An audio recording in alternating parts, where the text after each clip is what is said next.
गरीब साध साध सब नेक हैं, आप अपनी ठोरे। जो सतलोक ले जाएंगे वो साधु कोई और।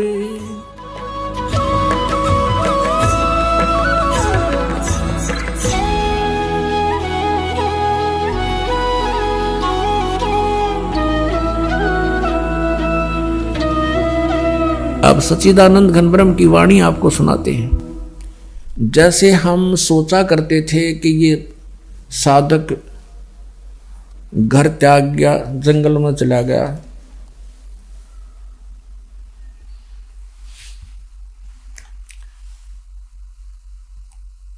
और वहां जाकर के कहते घर त्याग कर जंगल में चला गया। एक वक्त कह रहा था कि मैं ऋषिकेश गया था और ऋषिकेश से मैं आगे चला गया, वहां कई व्यक्ति बैठे थे। मैंने उनसे पूछा कि तुम कैसे बैठे हो। उन्होंने कहा कि यहां जंगल में गह रहा था, वहां जंगल सा था, झाड़ बोझड़े थे, वहां एक बहुत बड़ा संत रहता है और तन पे कपड़े नहीं रखता, वो ना कहीं मांगने जाता है, निवस्त्र रहता है। केले की एक छाल, केले के पत्तों से उसने अपने तन को ढक रखा है और वो किसी के सामने नहीं आता, किसी को दर्शन नहीं देता। तो मैं भी वहां बैठ गया। कहते हैं वो कभी कभी निकल के आता है। तो एक बार कहते हमने ध्यान से देखा, जब उसकी तरफ देखा तब उसने हमें देख लिया, तो एकदम मुंह पीछे को मुंह कर लिया और भाग के गहरा चला गया। तो वो बता रहा था कि यदि दर्शन हो जाते तो मेरा बेड़ा पार हो जाता, बस थोड़ी सी कसर रहेगी। अब उसको कौन समझावे, क्योंकि ज्ञान है नहीं। साच कहूं तो जग मारे, भगवान कहते हैं। अब परमात्मा क्या बताते हैं, डंब करें डूंगर चढ़ें। कई साधना करते हैं, ऊपर बैठ जाते हैं ऊंचे से स्थान पर जहां से सबको दिखाई दे कि वो बैठा साधक। डूंगर माने ऊंचे स्थान पर, टीले पर, ताकि दूर तक देखे बाबा जी तपस्या कर रहा है, दुनिया इकट्ठी हो जाए, वहां पहुंचे उसकी वाह वाह हो जाए।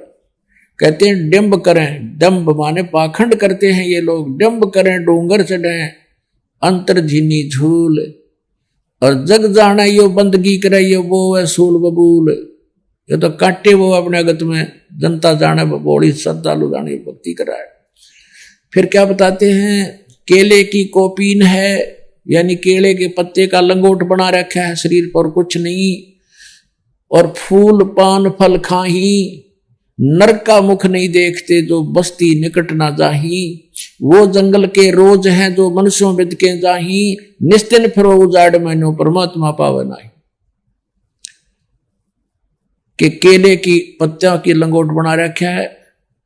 आदमियां तो बेदक कब आग जा हैं, वे मनुष्य के दर्शन नहीं करता और फूल पत्ते फल खा कर अपना गुजारा करता है। कहते वो तो जंगल के रोज हैं, रोज नील गाय धक्के खाते आंडे, उनते भी नंगो भी नंगे फिरे हैं। जब तक सच साधना नहीं है, सच्चा मंत्र नहीं है, चाहे निर्वस्त्र रहे, चाहे कितने वस्त्र पहन, चाहे लाल पहन चाहे पीले, कुछ आपको कोई लाभ नहीं होगा। जब सच साधना मिल जाएगी तो परमात्मा ने बुद्धि दी है, अपने कपड़े जितने आवश्यक हैं वो अवश्य ग्रहण करो। इन बकवादों में कुछ नहीं दे रहा।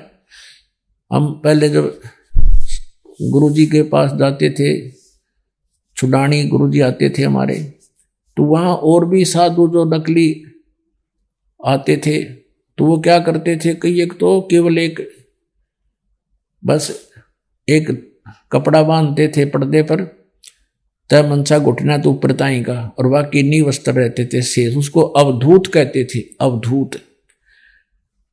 वो एक अवधूत बैठा एक दिन, और उसने सर्दियां के दिन थे, वो बैठा बरंडा में एक खंबे का उस पिलर का कड़लाए और नो का पर सारा नो का पर। मैं हम भी उसके पास बैठ के, महाराज जी क्या हो गया? बोला नहीं भजन कर रहा हूँ मैं, टट्टू भजन कर रहा है, तेन जाडे में सांस नहीं आ रहा।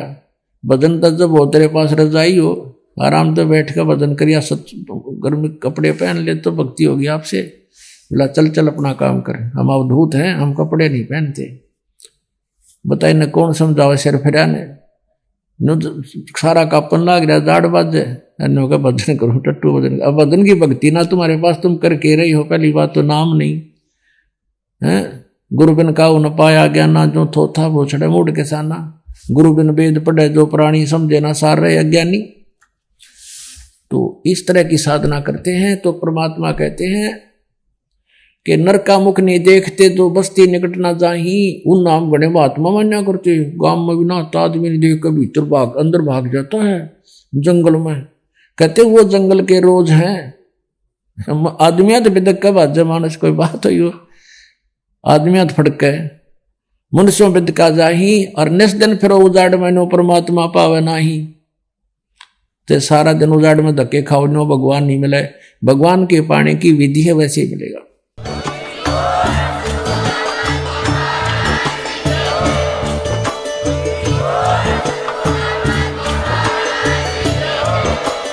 आप सुन रहे थे जगत गुरु तत्वदर्शी संत रामपाल जी महाराज जी के मंगल प्रवचन। अधिक जानकारी के लिए विजिट कीजिए हमारी वेबसाइट www.jagatgururampalji.org। संत रामपाल जी महाराज जी के शुभ आशीर्वाद से पूरे विश्व भर में 500 से भी ज्यादा नाम दीक्षा केंद्र हैं, जिन पर संत रामपाल जी महाराज जी द्वारा ऑनलाइन निशुल्क नाम दीक्षा दी जा रही है। अपने नजदीकी नाम दीक्षा केंद्र का पता करने के लिए संपर्क करें 8222880541।